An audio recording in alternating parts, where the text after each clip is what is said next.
आहे ratio and proportion. याचा हा पार्ट 2 व्हिडिओ आहे. पार्ट 2 का म्हटलेला आहे मी, कारण एक्सप्लेनेशन मी पार्ट 1च्या व्हिडिओमध्ये एक्सप्लेनेशन दिलेलं आहे. ते सगळे व्हिडिओ पाहण्यासाठी कमेंटमध्ये मी तुम्हाला लिंक देईन. त्या लिंकवरती ओपन केले की आतापर्यंत झालेले सगळे व्हिडिओ दिसतील. तुम्हाला जो हवे तो पाहू शकता. पण ह्या लेसनचा प्रॅक्टिस सेट सोडवण्याच्या आधी एक्सप्लेनेशनचा जो पार्ट 1चा व्हिडिओ आहे तो पाहिला तर तुम्हाला प्रॅक्टिस सेट एकदम इझी जाईल सोडवायला.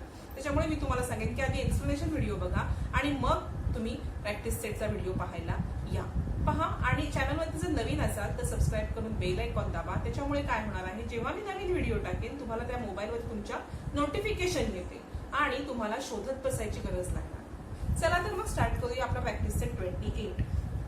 प्रॅक्टिस सेट 28 मध्ये फर्स्ट क्वेश्चन आहे, in H example below find the ratio of first number two the second. पहिल्या नंबरचा दुसऱ्या नंबर सोबत रेशो फाइंड करायचा आहे. पहिला नंबर तुम्हाला दिलेला आहे 2456. पहा आता आपण सॉल्व्ह करायला घेऊया. 2456 आपण पहिल्या नंबरचा दुसऱ्या नंबरची रेशो, म्हणून पहिला नंबर हा वरती आला पाहिजे. जर दुसऱ्या नंबरचा पहिल्या नंबरची रेशो सांगितला असता तर दुसरा नंबर वरती आला असता. पण इथे काय सांगितलंय, फर्स्ट नंबरचा सेकंड नंबर बरोबर रेशो, म्हणून 24/56. आता याला आपल्याला स्मॉलेस्ट फॉर्म द्यायचा आहे, म्हणून आपण काय करणार, 24 आणि 56 ला एकाच नंबरने डिवाइड करायचं. असा नंबर की दोघांनी भाग गेला पाहिजे. याच्यासाठी तुमचे थोडेफार टेबल पार्ट असले पाहिजेत. बघा आता 8च्या ह्याच्यामध्ये 24 पण येतो, 8च्या टेबलमध्ये 56 सुद्धा येतो. 8 ने डिवाइड केलं ते आन्सर येणार आहे 3/7. आणि तुम्हाला प्रपोर्शन फाइंड द रेशो सांगितलंय, पण तुम्ही प्रपोर्शन सुद्धा लिहिलं तरी सुद्धा चालेल. 3:7. सेकंड एक्झाम्पल बघा, 63 आणि 49 नंबर दिलेला आहे. फर्स्ट नंबर 63 आहे आणि सेकंड नंबर आहे 49. फर्स्टचा सेकंड सोबत रेशो काढायचा आहे, म्हणून फर्स्ट नंबर वरती घेतलेला आहे. त्याला आपण 7 ने डिवाइड करूया दोघांना सुद्धा. 7 ने डिवाइड केल्यावरती आन्सर येणार आहे 9/7. म्हणजेच तुमचा प्रपोर्शन काय येणार, 9:7. हे प्रपोर्शन आहे. सेकंड एक्झाम्पल बघा, 52 आणि 65 आहे, बरोबर. फर्स्ट नंबर 52 आणि सेकंड नंबर 65. 52/65. 52 आणि 65 ला एकाच नंबरने डिवाइड करायचं आहे. तर आपण नंबर जर बघितला तर 13 नंबर हा आहे. तुम्हाला परत सांगते, टेबल थोडेसे पार्ट मी तुम्हाला मागे सुद्धा सांगितलं होतं की रोज 2 टेबल तरी पार्ट केले किंवा 1 टेबल पार्ट केला तर तुमचे महिनाभरात सगळे टेबल्स पार्ट होऊन जातील. तुम्ही जिथे अभ्यासाला बसता तिथे रोज टेबल लिहून ठेवायचे. 1 to 30 पर्यंत टेबल चांगल्या मोठ्या कार्डबोर्ड पेपरवरती लिहून ठेवा आणि येता जाता बघत जायचं सहज की लगेच तुमची ती पार्ट होती. ट्रिक आहे बघा छोटीशी. 13 ने डिवाइड केल्यावरती इथे येणार 4/5. म्हणजे हा झाला रेशो आणि प्रपोर्शन काय त्याचं, 4:5.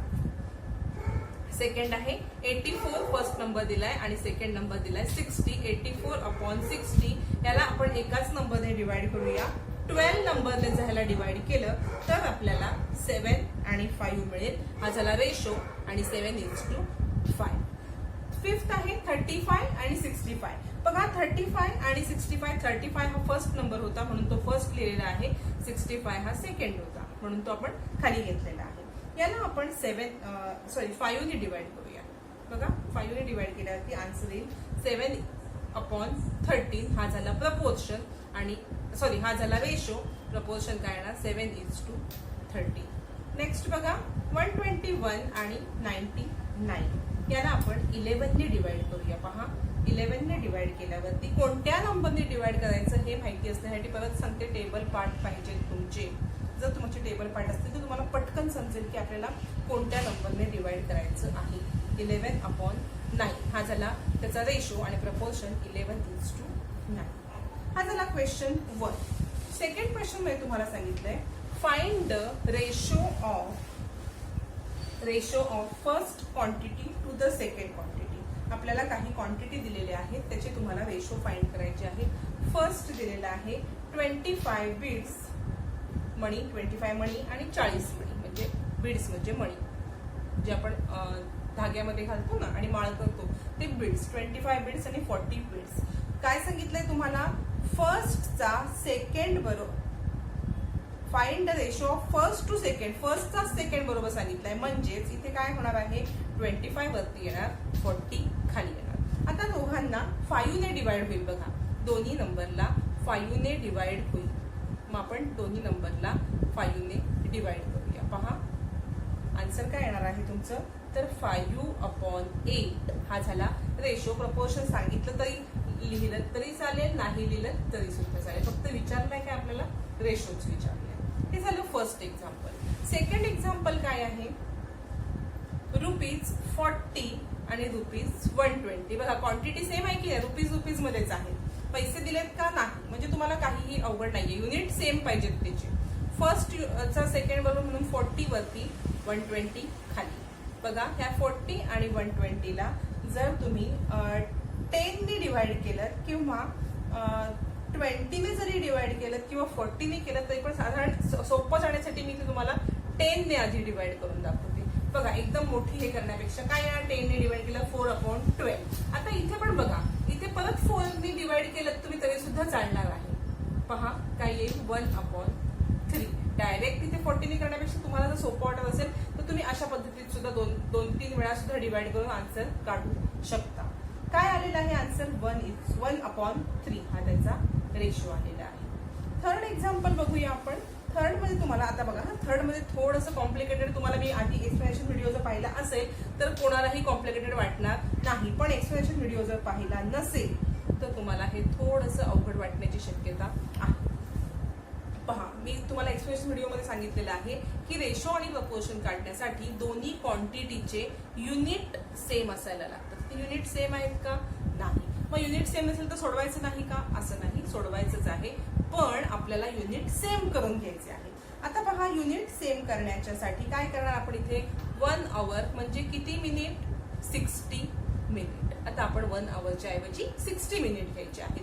मग 50 अपॉन काय घेणार, 60, कारण आपण कन्वर्ट करून घेतले, युनिट यांचे सेम करून घेतलेले आहेत. आता 50/60 ह्याला बघा 4 ने डिवाइड केलं तर तुमचं 15 ने डिवाइड केलं तर आन्सर येणार आहे 1/4.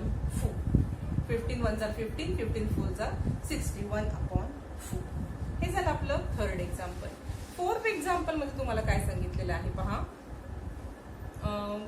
99 kg आणि 44,000 ग्रॅम. बघा हा, इथे पण युनिट वेगळं आहे. 99 kg आणि 44,000 ग्रॅम.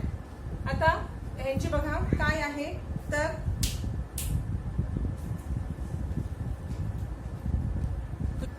पहा आता आपण केजीचे ग्रॅम मध्ये कन्वर्ट करून घेऊया. 1 kg म्हणजे किती ग्रॅम, तर 1000 ग्रॅम, बरोबर. म्हणून 99 kg म्हणजे 99,000 ग्रॅम, बरोबर. आता आपण 99 kgच्या ऐवजी 99,000 घ्यायचा आहे नंबर. आता फर्स्ट आहे आपला 99,000, बरोबर, अपॉन 44,000. आता आपण ह्याचं स्मॉलेस्ट फॉर्म करूया. पहा इथे हे सांगते मी, जेव्हा वरती आणि खालती दोन्हीकडे जेव्हा 0 असतील तेव्हा तुम्ही 0 घालू शकता. जितके असतील तितके हे 0 तुम्ही घालवू शकता, अगदी काहीही विचार न करता. उत्तर काय येणार, 99/44. आता 99/44 ला आपण 11 ने डिवाइड करूया. पहा 9/4. आन्सर काय आलेलं आपलं, 9/4. सगळ्यात महत्वाचं आहे की तुम्ही युनिट सेम करून घ्यायचे आहे. आता आपलं 6th एक्झाम्पल आहे, 1 लिटर आणि 250 ml. सेम आलं, 1 लिटरचं आपल्याला ml मध्ये कन्वर्ट करून घ्यायचं आहे. 1 litre is equal to 1000 ml. आता आपण 1000 घेणार आहे, 1000/250. पहा या दोघांना आता आपण मगाशी पण एक तुम्हाला हे सांगितले ट्रिक की 0 हे घालवून टाकायचे, काहीही गरज नाही त्याची. तुम्हाला डिवाइड करून 10 ने डिवाइड करून सुद्धा येतील, पण ही सोपी ट्रिक आहे. वरती आणि खालती 0 जेवढे असतील, 2 असतील 2 गेले असतील, पण इथे एकच आहे म्हणून एकाला एक घालवून टाकायचा. इथे बघा 25 ने डिवाइड करूया आपण. काय येणार आन्सर, 4/1. रेशो काय आलेला आहे आपला, 4/1. आता आपण 6th एक्झाम्पल सॉल्व्ह झालेला आहे. आता 7th एक्झाम्पल बघूया. 7th काय आहे, 750 ग्रॅम्स, बरोबर, आणि 1/2 kg. परत आलं इथे ग्रॅम्स आणि केजीचा प्रश्न आला, म्हणजे हे आपलं वेगळं आलं, युनिट वेगळे आले. काहीही घाबरायचं काम नाही, इथे आपण युनिट सेम करून घ्यायचे. बघा हाफ केजी म्हणजे किती, 1 केजी म्हणजे 1000 ग्रॅम आणि हाफ केजी म्हणजे किती ग्रॅम, तर 500 ग्रॅम, बरोबर. आता आपण इथे डायरेक्ट 750 डिवाइड बाय 500. बघा मी मगाशीच सांगितल्याप्रमाणे झिरो आपण वरती खालती एक एक झिरो गायब झाला, आपण तो कट करायचा का हा. आता आपण 75 आणि 50 ला 25 ने डिवाइड करूया. पहा 25 ने डिवाइड केल्यावरती आन्सर काय येणार आहे, 3/2. रेशो काय आपला आला, 3/2. हे आपण डायरेक्ट मला वाटतं 8 एक्झाम्पल घेतलं, माझ्याकडून लिहिताना चुकी झाली, 7th मध्ये बाकी राहिलं आणि आपण 8 एक्झाम्पल घेतलेलं आहे. बघा आपलं एक एक्झाम्पल जे मधलंच राहिलं होतं, आपण डायरेक्ट मला वाटते 8 घेतलं होतं, 7th राहिलं होतं आपलं एक्झाम्पल. 7th एक्झाम्पल 60 पैसे आणि 1 रुपीज आहे. बघा आता आपण कन्वर्ट करून घेणार आहोत 1 रुपीजला. 1 रुपी इज इक्वल टू किती पैसे, तर 100 पैसे, बरोबर, 100 पैसे. म्हणून आता आपण 1 रुपीजच्या ऐवजी 100 पैसे घेणार. 60/100. आता मी तुम्हाला सांगितल्याप्रमाणे झिरोला आपण एक झिरो कट करून टाकायचा, राहिलं काय 6/10. याला आपण डिवाइड करूया 2 ने. 2 ने डिवाइड केल्यावरती आन्सर येणार 3/5. याचं आलं प्रपोर्शन 3/5. आता एक लास्टचं 9 सेकंड क्वेश्चन मधलं 9 एक्झाम्पल आहे, ते बघूया आपण. 125 सेंटीमीटर आणि 1 मीटर. पहा हा इथे सुद्धा युनिट वेगळे आहेत, तर 1 मीटर आपण कन्वर्ट करून घेऊया सेंटीमीटर मध्ये. 1 मीटर म्हणजे 100 सेंटीमीटर. पहा हे तुमचं पाठ असणं आवश्यक आहे. 1 मीटर म्हणजे किती सेंटीमीटर. तुम्हाला जर हे हवं असेल तर कमेंट मध्ये मला कमेंट करा, मी एक छोटासा व्हिडिओ बनवेन त्यांच्यासाठी. 1 metre is equal to 100 centimetre. आता आपण काय करणार, 125/100 घेतले, बरोबर, आणि 125/100 ला आपण 25 ने डिवाइड करूया. पहा 25 ने डिवाइड केल्यावरती आन्सर येणार 5/4. हे आपलं 9th एक्झाम्पल झालेलं आहे. इथे सेकंड क्वेश्चन कम्प्लीट झालाय. आता पुढे जे आहेत ते तुम्हाला वर्ड प्रॉब्लेम आहेत, 4 वर्ड प्रॉब्लेम आहेत, ते आपण आता सॉल्व्ह करणार आहोत. थर्ड वर्ड प्रॉब्लेम आपण आता पहिले सॉल्व्ह करूया. पहा थर्ड वर्ड प्रॉब्लेम आहे, रीमा हॅज 24 नोटबुक. किती आहेत, 24 अँड 18 बुक्स. 24 नोटबुक्स आणि तिच्याकडे 18 बुक्स आहेत. Find the ratio of notebooks to books. नोटबुकचे नंबर दिलेले आहे 24, बुकचा दिलेला आहे 18 आणि रेशो कसला काढायचा आहे, तर रेशो आपल्याला काढायचा आहे नोटबुकचा बुक बरोबर. सगळ्यात पहिला आपण लिहून घ्यायचं. तुम्ही जेव्हा व्हिडिओ पाहाल तेव्हा आपलं टेक्स्टबुक समोर उघडून बसत जा, म्हणजे मला थोडा बोर्ड छोटा असल्यामुळे क्वेश्चन लिहायला थोडा प्रॉब्लेम येतो, त्याच्यामुळे तुम्ही क्वेश्चन बुक मध्ये बघणं आवश्यक आहे. Ratio of notebook to book काढायचं काय, नोटबुकचं बुक सोबत रेशो म्हणजेच काय, total number of notebook divide by total number of book. Word problem आहे म्हणून आपलं सगळं हे वर्ड मध्ये लिहायला लागणार आहे. टोटल नंबर ऑफ नोटबुक किती आहेत, 24 आणि टोटल नंबर ऑफ बुक 18. आता या दोघांना पण सुद्धा आपण 16 ने डिवाइड करूया. पहा सॉरी 6 ने डिवाइड करूया, 16 नाही 6 ने डिवाइड करूया. आन्सर काय येणार आहे आपलं 4. 24 ला 6 ने डिवाइड केल्यावरती आन्सर किती येणार 4 आणि 18 ला 6 ने 6 3 जा 18, 6 4 जा 24. रेशो काय आला आपला 4:3. पण आपला हा वर्ड प्रॉब्लेम आहे म्हणून आन्सर आपण वर्ड मध्ये लिहायचं आहे. The ratio of notebook to book is 4/3. Answer काय आलेला आहे इथे 4/3.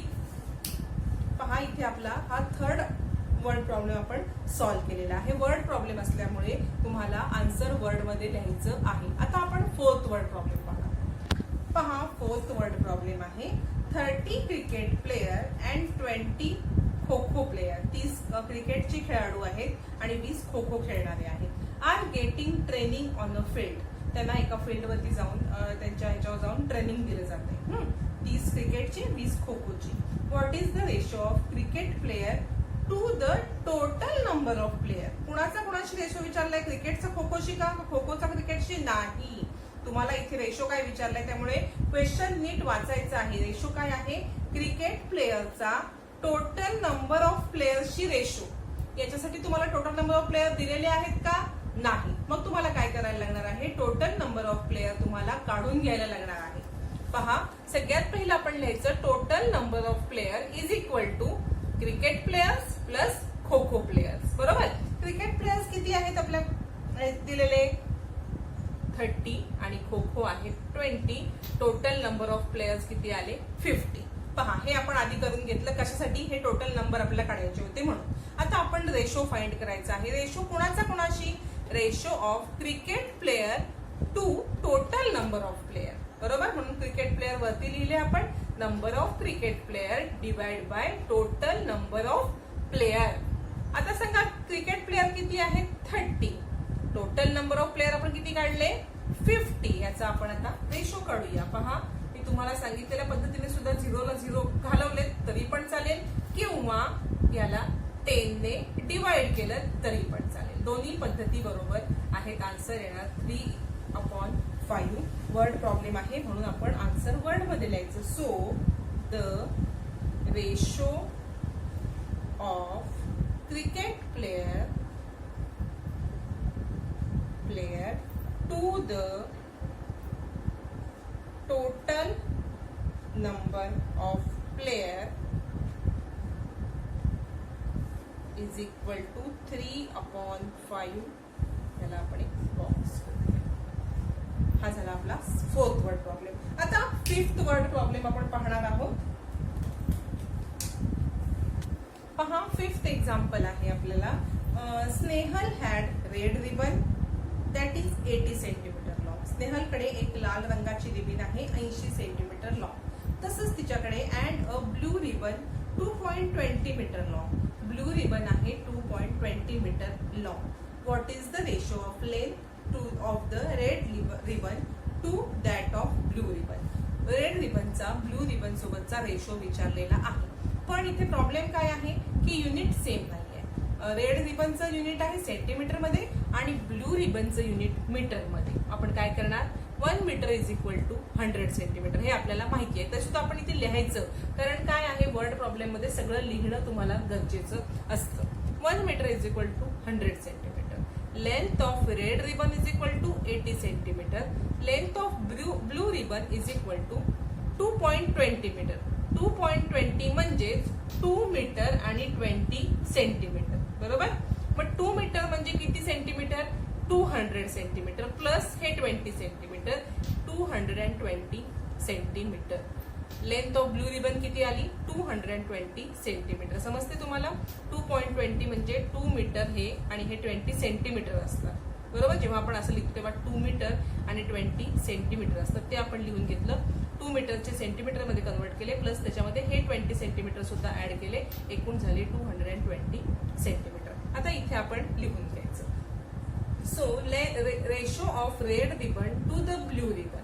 रेड रिबनचा ब्लू रिबन सोबत रेशो काढायचा आहे म्हणून length of red ribbon divide by length of blue ribbon किती आहे? 80/220. आता आपण काय करणार? 80/80 आणि 220 ला एकाच नंबरने डिवाइड करणार आहोत. बघा, कोणत्या नंबरने डिवाइड करूया आपण? 10 ने करूया.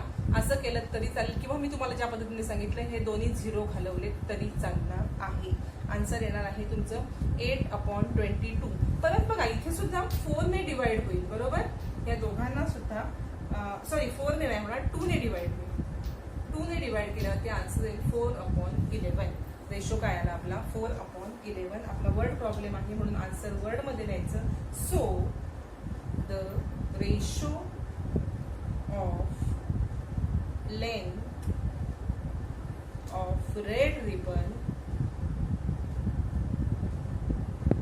to the blue ribbon. Ribbon माहिती ना, केसाला लावतात ती, मुलींना सगळ्या माहिती असेल. मुलांसाठी सांगते. रिबन म्हणजे केसाला बांधून वेण्या घालतात ना स्कूलमध्ये. 4/11.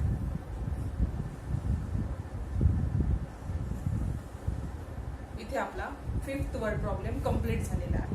आता या प्रॅक्टिस सेट मधला एक 6th वर्ड प्रॉब्लेम लास्टचा आहे, तो आपण सॉल्व्ह करणार आहोत.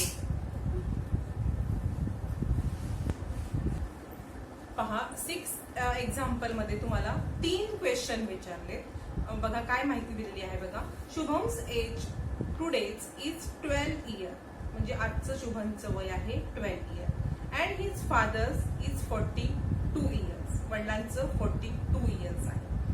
Shubham's mother is younger than his father by 6 year, शुभमची आई वडिलांपेक्षा 6 वर्षांनी लहान आहे. Find the following ratio, 3 ratio दिल्यात. पहिला आपण स्टेप बाय स्टेप जाऊया. माहिती ही दिलेली आहे ती आपण लिहून घेतली. पहिली बघा, शुभम्स एज टुडे किती 12 year, Shubham's father age 42 year, आणि मदरचं काय सांगितलंय, ती वडिलांपेक्षा 6 वर्षांनी लहान आहे. म्हणून Shubham's mother age is equal to father's age minus 6 year. 42 minus 6 is equal to 36 year. कोणाचं आलं, शुभमच्या आईचं वय. हे झाली तुम्हाला जे गिवन आहे ते दिलेलं आपण लिहून घेतलंय. आता 3 क्वेश्चन विचारले, आपण स्टेप बाय स्टेप जाऊया. हा फर्स्ट आपण सॉल्व्ह करूया. फर्स्ट काय विचारले, ratio of Shubham's age today to his mother's age today, शुभमच्या आजच्या वयाचा आईच्या आजच्या वयाशी रेशो काढायचा आहे तुम्हाला. पहा, ratio of Shubham's age today to his mother today's age is equal to Shubham's today's age divide by mother's today's age. शुभमचं आजचं वय किती आहे सांगा. शुभमचं आपण वरती लिहिलेलं आहे की नाही. शुभमचं आजचं वय आहे 12 इयर, आईचं आजचं वय 36 इयर. आता आपण रेशो काढूया. 12 ला कितीने डिवाइड करूया आणि 36 ला सेम एकाच नंबर कोणता घेतला, मी 12च घेते. पहा, रेशो काय येणार, 1/3. काय आलेला आहे रेशो 1/3. वर्ड प्रॉब्लेम आहे म्हणून आपण आन्सर वर्ड मध्ये लिहूया. The ratio of Shubham's mother's age, sorry, Shubham's age, the ratio of Shubham's today's age म्हणूया आपण, today's age to his mother's today's age, mother's today's age is 1:3. काय आहे रेशो, 1:3, सॉरी 1/3 रेशो विचारलाय प्रपोज. पहा, आता आपल्याला नेक्स्ट काय विचारलेलं आहे, नेक्स्ट क्वेश्चन विचारलेला आहे की ratio of Shubham mother age today to his father age today, म्हणजे शुभमच्या आईच्या आजच्या वयाचा तिच्या वडिलांच्या आजच्या वयाशी रेशो विचारलेला आहे. बरोबर, ही इन्फॉर्मेशन सेमच राहणार आहे, फक्त फर्स्टच्या, आता फर्स्ट झाला, सेकंड आपण सॉल्व्ह करायचा आहे. तुम्ही फर्स्ट कम्प्लीट झाला की त्याच्या खालीच सेकंड हा घ्या, कारण मला जागा नाही म्हणून मी हा रद्द करून दुसरा घेतलेला आहे. आता पहा, इथे काय सांगितलेलं आहे तुम्हाला की आईचा वडिलांच्या वयाशी रेशो काढायचा आहे, म्हणून आपण लिहून घेतलं. So ratio of Shubham mother's age to his father's today's age, किंवा शुभम मदर्स इथे आपण टुडेज पण म्हणू शकतो, today's age to his father's today's age. Shubham's mother age today divide by Shubham's father age today. शुभमच्या आईचं आजचं वय किती आहे 36, शुभमच्या वडिलांचं आजचं वय किती आहे 42. पहा, 36 डिवाइड आणि 42 ला एकाच नंबरने कोणत्या आपण डिवाइड करायचं आहे, तर आपण 6 ने डिवाइड करूया. पहा, 6 6 जा 36, 6 7 जा 47. रेशो काय आला 4:7 किंवा 4/7, काहीही तुम्ही म्हणू शकता. So the ratio of, answer लिहायचं आहे आपण, Shubham's mother's today's age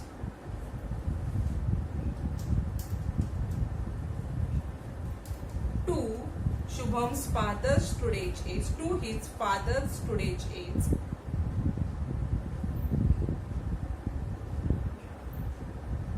is 6/7, आणि ह्याला आपण बॉक्स करायचा. पहा, हा झाला आपला सेकंड क्वेश्चन. आता आपण थर्ड क्वेश्चन सॉल्व्ह करणार आहोत. थर्ड विचारलाय, the ratio of Shubham age to his mother age when Shubham was 10 year old. बघा, हा म्हणजे शुभमच्या आईचं, the ratio of Shubham's age, शुभमचं age to his mother's age, आईचं कधीचं वय पाहिजे, जेव्हा शुभम 10 वर्षाचा होता तेव्हाचं वय आईचं पाहिजे. बघूया, आपण सॉल्व्ह करूया थर्ड क्वेश्चन. पहा, थर्ड काय विचारलंय, मी तुम्हाला सांगितलं की आईचं वय विचारलंय, शुभम आणि आईच्या वयाचं रेशो, पण कधीचा, जेव्हा शुभम 10 वर्षाचा होता. कधी होता? जेव्हा शुभम 10 वर्षाचा होता तेव्हाच शुभमचं वय आणि आईच्या वयाचा रेशो. पहा इथे काय थोडंसं जमलिंग आहे. शुभम काय सांगितलं? The ratio of Shubham age to his mother age. त्याच्या शुभमच्या वयाचा आईच्या वयाशी रेशो, जे आपण फर्स्ट पण काढलेलं आहे. पण इथे काय विचारलंय? When Shubham was 10 year old. जेव्हा शुभम 10 वर्षाचा होता. पहा हा, आपण मग थोडंसं ऍडिशनल एक करायला लागणार आहे. Shubham age today 12, but when Shubham was 10 year his mother age. बघा 12 इयरचा होता तेव्हा 36, मग 10 इयरचा होता तेव्हा किती मायनस करायला लागतील? 36 minus 2 is equal to 34 year. बरोबर. जेव्हा शुभम 10 वर्षाचा होता तेव्हा त्याची आई किती वर्षाची होती? 34 इयर्सची. Ratio of Shubham's age to his mother age when Shubham was 10 year old. पहा, ratio of Shubham's age to his mother's age when Shubham was 10 year old is equal to Shubham's age divide by his mother's age. Shubham's age किती आपण बघितलं? 10, mother's age 34. काय करणार आपण इथे? Divide कितीने करणार? 10 ला आणि 34 ला. पहा आपण 2 ने डिवाइड करूया. आन्सर किती येणार? 5/70 किंवा 5:17. 5/17 हा आला रेशो. वर्ड प्रॉब्लेम आहे म्हणून आपण आन्सर इथे वर्ड मध्ये लिहायचं आहे. तर ratio of Shubham's age to his mother's age when Shubham was 10 year old.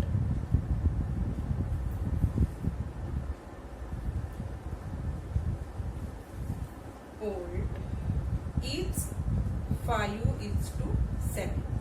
पहा इथे आपला हा प्रॅक्टिस सेट कंप्लीट झालेला आहे.